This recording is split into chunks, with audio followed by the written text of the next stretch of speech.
about Paz's tapes. Yeah. Why do you think she'd leave him behind? And that diary? Whatever it was, her commitment was wavering. That much is clear. So she was leaving clues to help us? No way to know for sure. And the ocean's not giving her back.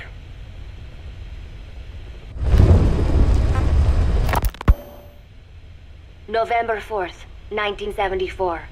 At the outskirts of Barranquilla, Colombia. Contact with Big Boss successful.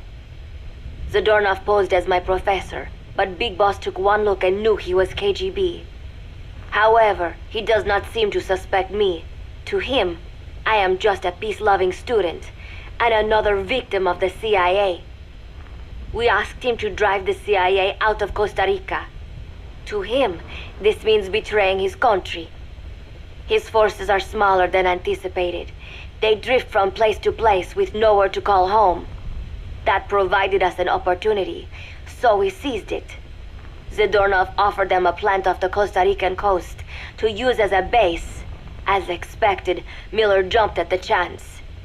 Although initially reluctant, Big Boss came around when Zadornov played him the tape. All because the voice on it sounded like his mentor, the boss.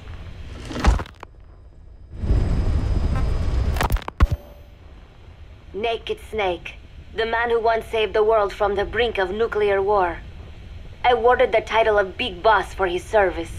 He later became a mercenary, abandoning both his title and his country. To him, that honor was steeped in the blood of the boss, the mentor he was forced to eliminate. Exceptionally charismatic, he possesses unparalleled combat and intelligence-gathering abilities.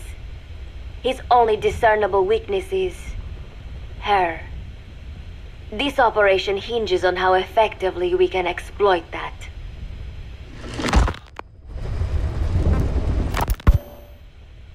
Kazuhira Miller is Big Boss's lieutenant. Half Japanese, half American. He once served in Japan's self-defense force. Though he and Snake first met as enemies, they discovered a common bond and together built their private army, with Miller directing business and administrative affairs. He comes off as shallow, but his true intent is hard to read. I must be careful. All that is clear is his infatuation with Big Boss.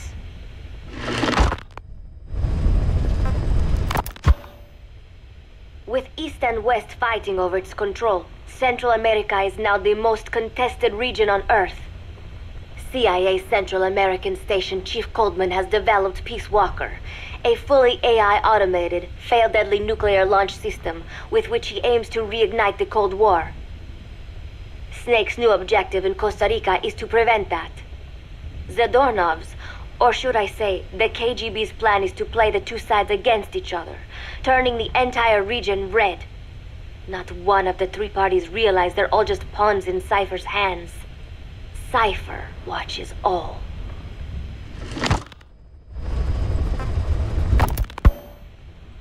Mother Base has developed rapidly since being established in the Caribbean Sea.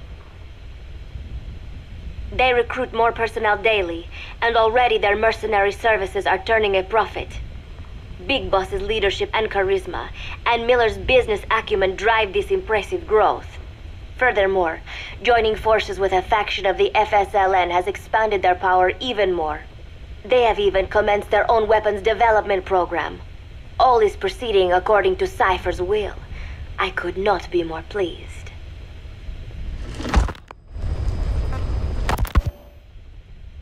Snake's pursuit of Peace Walker led him to an AI modeled after the boss's thought patterns.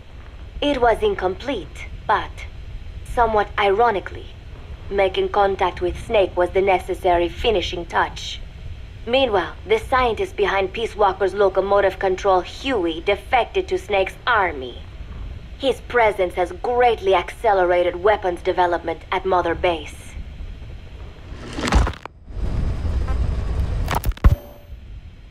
I failed to anticipate Coldman's madness, but nuclear war was averted.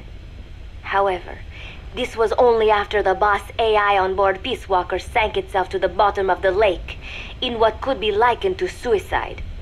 The boss laid down her gun, choosing to sing for peace instead, and Snake, himself a gun, parted ways with her.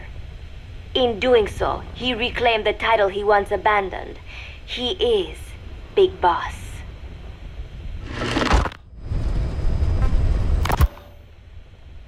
Zadornov has been detained. Since this leaves my cover identity without a guardian, the Mother Base staff has taken me in. I am now better placed than ever to monitor their internal affairs. Everything continues to unfold according to plan. The developer of the boss AI, Dr. Strangelove, has also come to Mother Base.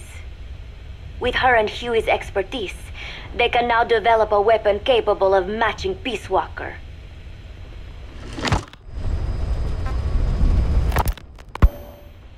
Development on the bipedal weapon is now complete. They call it Metal Gear Zeke. It stands there like some sort of mystical guardian. The soldiers gaze on it with pride and reverence. Big Boss has elected to arm it with a nuclear weapon. As an army without a nation, they seem to feel the need for a deterrent against whatever the world might pit against them. It is a dangerous gambit. Why do such a thing? Their nuclear strategy differs from the Americans and the Soviet Union. The superpowers deter attack by revealing their nuclear arsenals to one another. Snake and his men know that if they were to go public with this, the whole world would unite against them. Business would dry up overnight. So they do not plan on revealing the nuke until necessary. This ace-in-the-hole approach is their idea of a nuclear strategy. Wielding a deterrent, all the while unable to reveal its existence. I wonder if Snake sees how vulnerable this makes them.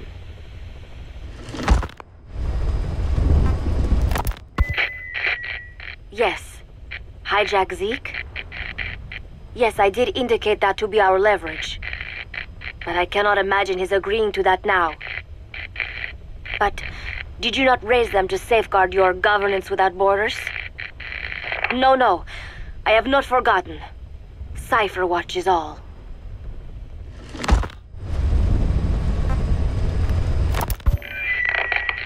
Yes, things are proceeding, but modifying Zeke has not proven easy.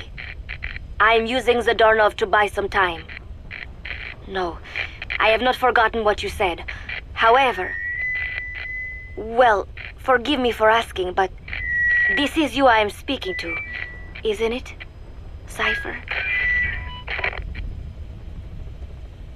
I will fight Big Boss. The world must be ruled by a single will. To defy Cypher is a fate worse than death.